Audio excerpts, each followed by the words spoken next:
when my mother-in-law bragged, "Your card funded my $76,000 vacation," I just smiled, because that card wasn't even mine. People you care about. My name is Reyna Cooper, and for the last 4 years, I've been married to Evan. He's a software engineer, smart, quiet, and the kind of man who always tries to keep the peace. His mother, Lorraine Cooper, on the other hand, is the complete opposite. Loud, proud, and convinced that no woman would ever be good enough for her son. From the moment I joined their family, she made sure I never forgot it. When I first met her, I thought she just needed time to warm up to me. But no matter what I did, help with dinner, bring her gifts, remember her birthday, it was never enough. She would smile sweetly in front of Evan, then pull me aside and whisper things like, "You'll never understand how this family works." Evan would always brush it off. "That's just Mom," he'd say, as if that excused everything. I tried to believe him. I wanted peace. I wanted to fit in. I work from home as an interior designer, managing small projects for local clients. Because Evan is often busy with his job, I handle most of our finances, bills, budgets, credit cards. It's not something I ever minded doing. I'm careful with money, and we lived comfortably. Lorraine, though, had a habit that always made me uneasy. She'd call Evan out of the blue, asking, "Can I borrow your card? It's just for a family emergency." Sometimes it was a few $100s for car repairs or medical bills. Evan, being the good son, never said no.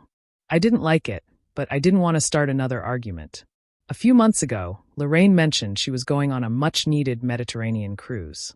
I remember her saying it like it was a reward she deserved. I didn't ask questions. I assumed she'd saved for it. She posted photos of fancy dinners, champagne glasses, sunsets over the sea. When she got back, she couldn't stop talking about it. One afternoon, she stopped by our house, wearing designer sunglasses and gold jewelry that looked far too expensive. "Oh, Reyna," she laughed, setting her handbag on our counter. "Your card funded my $76,000 vacation. You really have expensive taste, don't you?" Evan chuckled awkwardly, but my stomach dropped. I excused myself and walked straight to my desk, where I kept our financial records. I opened our joint account, and there it was, a single charge, $76,243.18. My hands shook. Lorraine had actually done it. She'd taken what wasn't hers, and she was proud of it. I didn't say a word that day. I just closed the laptop, smiled tightly, and watched her sip her wine as if nothing had happened. Inside, though, I promised myself this time I wouldn't let it go. That night, I waited until Evan finished dinner before bringing up the charge. I kept my voice calm, even though my heart was pounding. "Evan," I said, showing him the statement on my laptop, "your mom spent over $76,000. It's right here." He frowned, barely looking at the screen. "Yeah, Mom told me about that. She said she'll pay it back." I stared at him, trying to understand how he could sound so relaxed. "Evan, that's not a small amount." "She didn't ask. She just took it." He shrugged. "She probably meant to tell us." "You're overreacting, Reyna. She's my mom. She wouldn't steal from us." The words hit harder than I expected. I wanted to argue, but I knew it was pointless. He'd always defend her, no matter what she did. So I just nodded and said quietly, "Okay, if you say so." But inside, I was boiling. A few days later, Lorraine showed up at our door unannounced, dragging a shiny suitcase behind her. She looked like she'd walked straight out of a luxury ad, silk scarf, gold earrings, a diamond bracelet that caught every bit of light in the room. "Well," she said cheerfully, holding up a shopping bag, "I brought souvenirs. You should see the resort we stayed at. 5 stars, darling. Worth every penny." Evan laughed politely, but I couldn't stop staring at her. Every word she spoke felt like another slap. I finally asked, "Lorraine, did you really use our card for your vacation?" Her smile vanished. "Our card," she repeated sharply. "Excuse me, but Evan offered to help. I didn't steal anything." "I saw the charge," I said quietly. "You didn't ask. You just took it." Her face twisted. "You should be grateful, Reyna. Not everyone has family who helps out. You act like I owe you something. You're just jealous because I can afford nice things." Evan stepped in immediately. "Reyna, that's enough. Don't start this again. Mom said she'll handle it." I looked at him, then back at her. The two of them stood there, united, as if I was the problem. That's when it hit me. They'd both rather make me the villain than admit the truth. I felt the anger settle deep in my chest, heavy but clear. I stopped arguing. I smiled, said nothing more, and excused myself to the study. There, I opened my files and started gathering everything: bank statements, receipts, credit card details. If they wanted to treat me like a fool, I'd let them. For now. But I wasn't done. Not even close. I sat at the kitchen table with the laptop open and my coffee gone cold. I started checking each line of the bank export, one transaction at a time. At first it looked like a mess of hotel names and agency codes I didn't recognize. Then I saw the header for a card account that wasn't in our names the way I expected. It was linked to Lorraine, not to our joint card. I clicked into the details. The $76,000 charge showed under a secondary card issued to an account that had a business name attached. That business account was not something I had ever set up or touched. My stomach dropped. Whoever had used that card had gone through a route I hadn't considered. A separate credit line, cloaked by a company name. I kept going.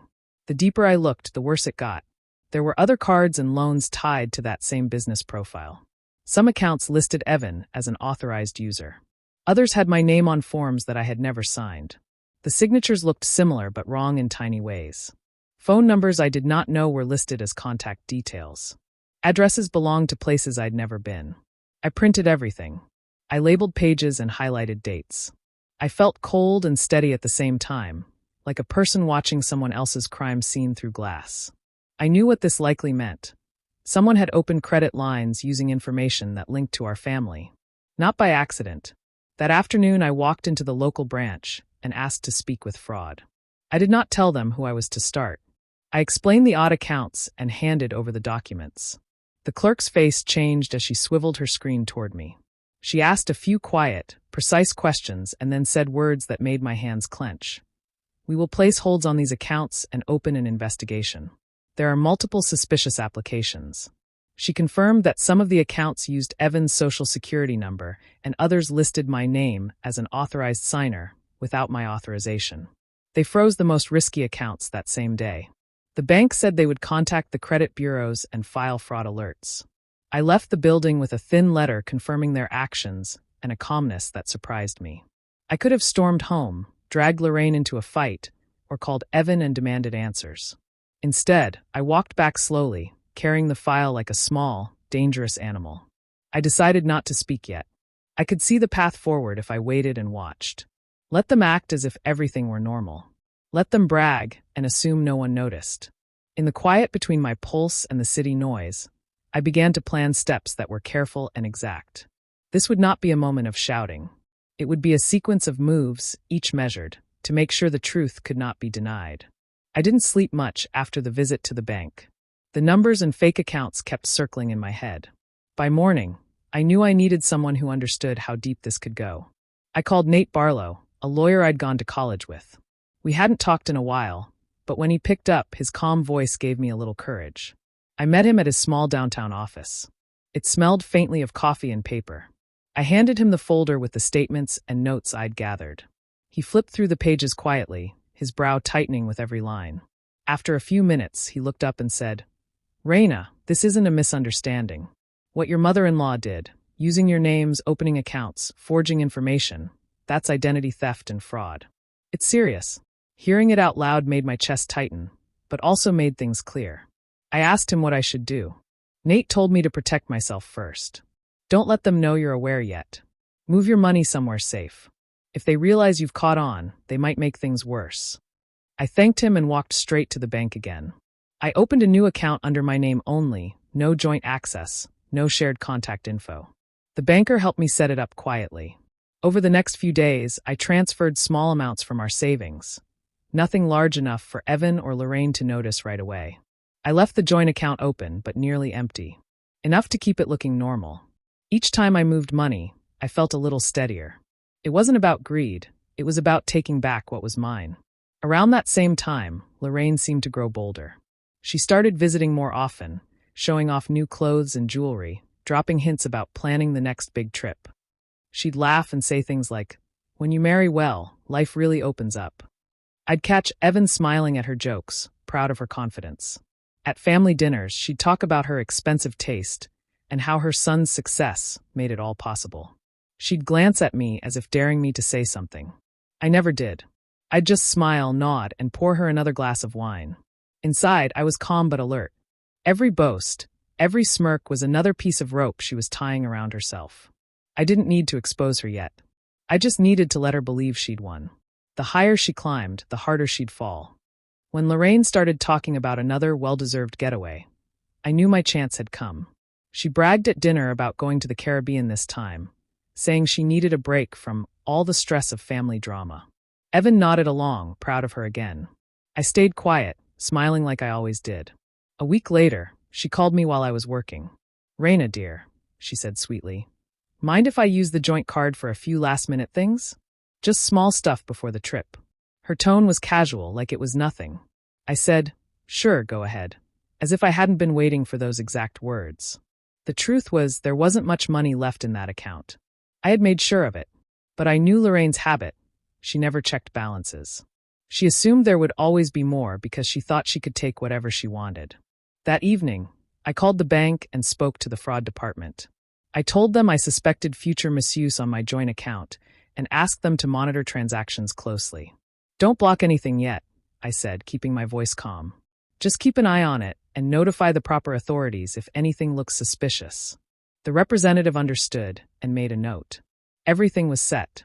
A few days later, the transactions started showing up. I sat at my laptop, watching them appear one after another like dominoes falling. A luxury resort booking in the Bahamas. A first-class airline ticket. A car rental upgrade. Thousands of dollars attempted within hours. Then came the notification I'd been waiting for. Declined. Declined. Declined. The system had frozen the card after repeated failed charges. A fraud alert went out automatically. I could almost picture her standing at the airport counter, her luggage piled beside her, a long line behind her, and that familiar self-satisfied smile fading fast. She probably tried to charm the clerk, insisting there must be a mistake. But there wasn't. Within the hour, the bank's fraud team called to confirm. "Mrs. Cooper," the man said, "the person using your joint account attempted several large purchases flagged as potential fraud. We've already contacted the authorities." I thanked him politely and hung up. Later, Evan got a call from the airport. His mother had been stopped at check-in, her card confiscated, and her name reported for fraudulent activity.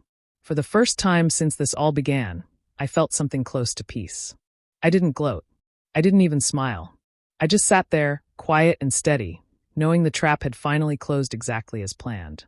Evan's phone started buzzing early that morning. I watched from the kitchen as he answered, his voice full of confusion. "What?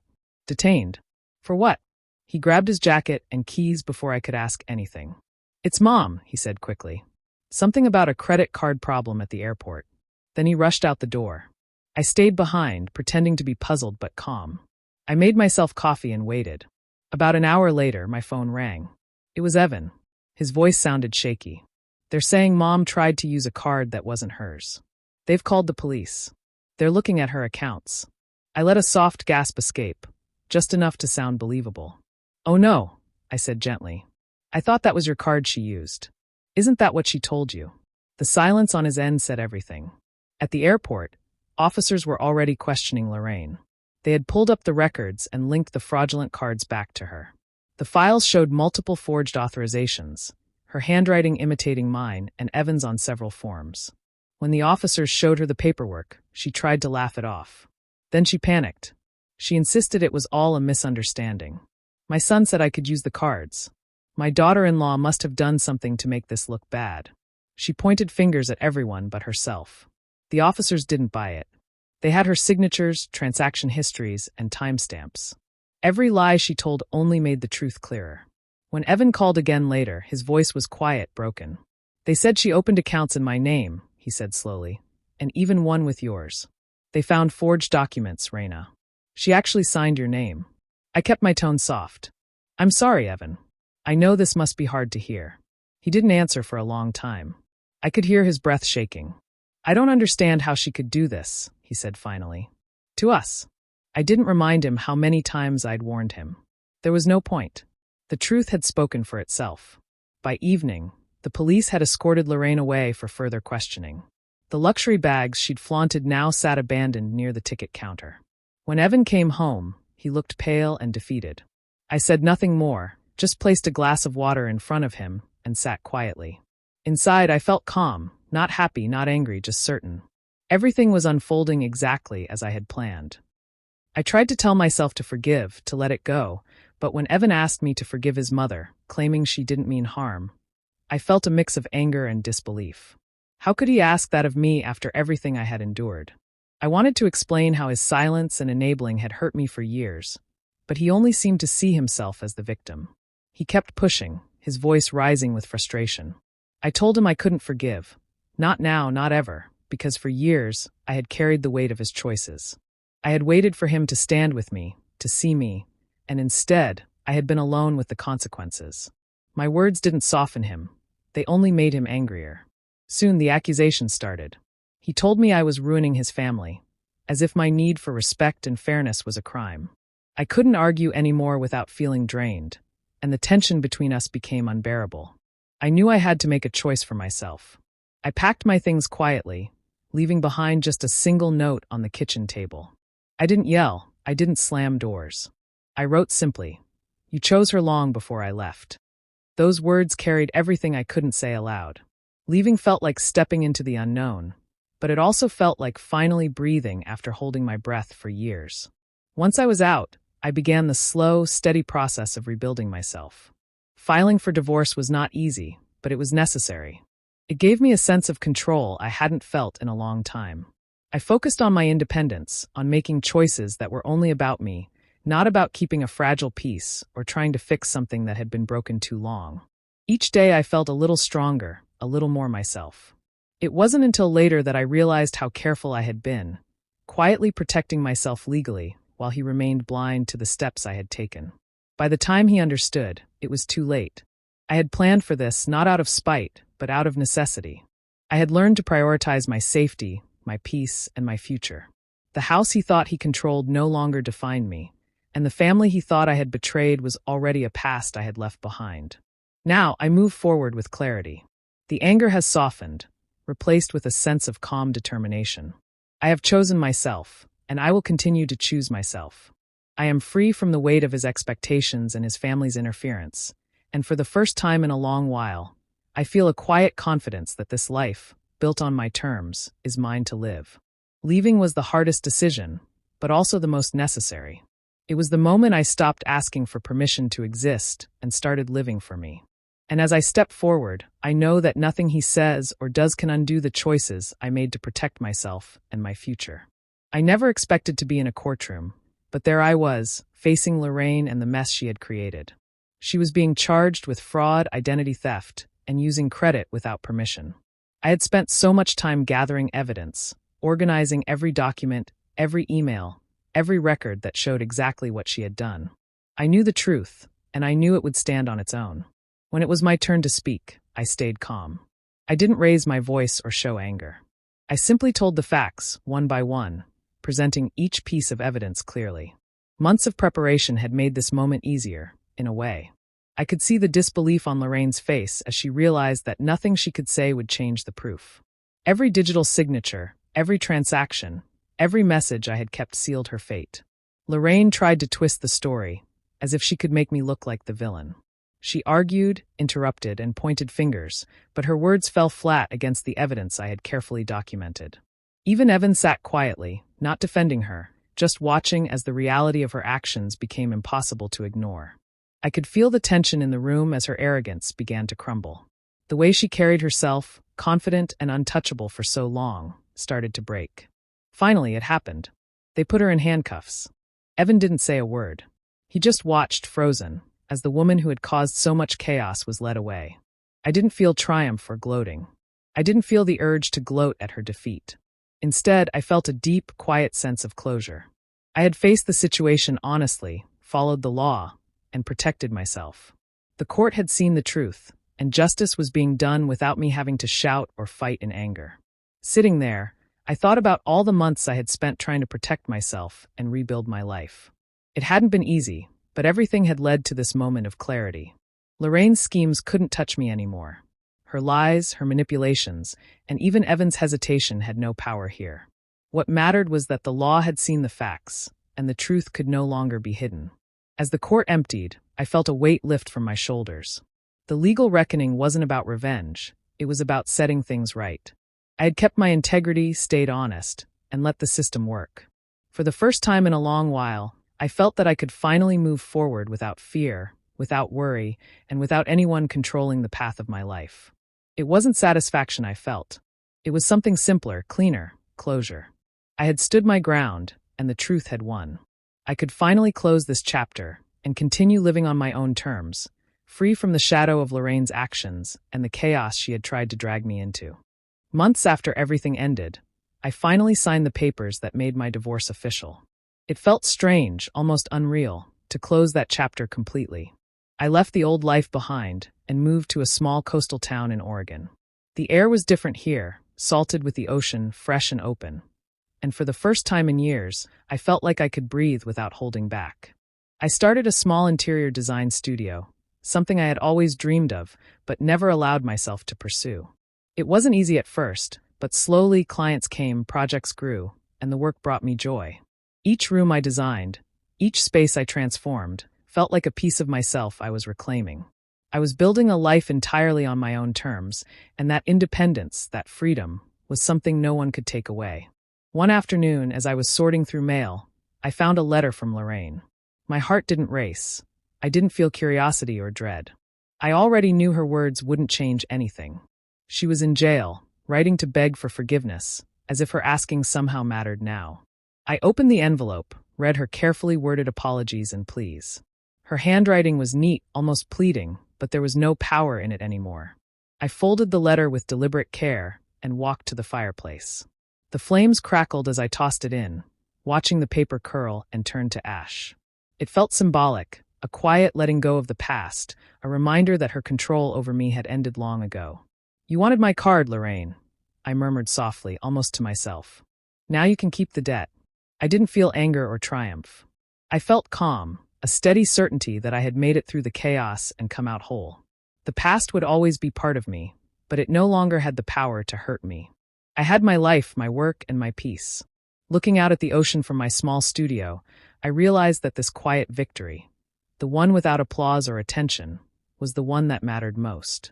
I had built a life where I was in control, where I chose my own path, and where no one else's mistakes could define me. The waves outside moved endlessly, unstoppable, just like I had become. I had finally found freedom, and for the first time in a long while, I smiled without hesitation. A year had passed since I settled into my new life, and I was finally starting to feel the steady rhythm of peace. One afternoon, my phone rang, and it was Nate, my lawyer friend. His voice had that familiar mix of excitement and disbelief. He told me there was leftover restitution money from Lorraine's seized assets. I listened carefully, my mind trying to catch up. The total? $76,000. I paused for a moment, letting the number sink in. Then I laughed softly, a sound full of irony and quiet satisfaction. After everything she had done, after all the chaos and lies, it was almost funny that the money she had taken, the money she had treated like power over me, had somehow come full circle. I didn't feel greedy or vengeful. Instead, I felt inspired. That money wasn't just a sum of numbers. It was a chance to create something meaningful, something that could make a difference for other women who might face struggles like mine. I decided to use it to fund my dream, a women's financial literacy foundation. I named it the Reina Project. I wanted it to be a place where women could learn to take control of their finances, make confident choices, and build independence, just as I had fought to do for myself. Setting up the foundation felt like putting the final pieces in place of a long puzzle. Each step, hiring staff, creating programs, finding mentors, was filled with a sense of purpose I had never felt before. I thought about the women who would benefit, the confidence they would gain, and the doors they could open for themselves. It was more than just money. It was a tool for freedom, for empowerment, and for hope. As I sat in my small office overlooking the ocean, I couldn't help but think back to Lorraine, to all the times she had tried to manipulate and control me. I shook my head and smiled. The irony wasn't lost on me. The very amount she had bragged about, the money she had claimed to enjoy at her leisure, had ended up building something far more valuable than any vacation could ever be. Lorraine bragged that my card funded her $76,000 vacation. Turns out, that same $76,000 built my freedom instead. I leaned back in my chair, looking out at the waves, feeling the weight of the past finally lift. It wasn't just money. It was proof that I had survived, that I had reclaimed my life, and that even the darkest actions could be turned into light. This was my victory, my twist ending, and my chance to make the world a little stronger, one woman at a time.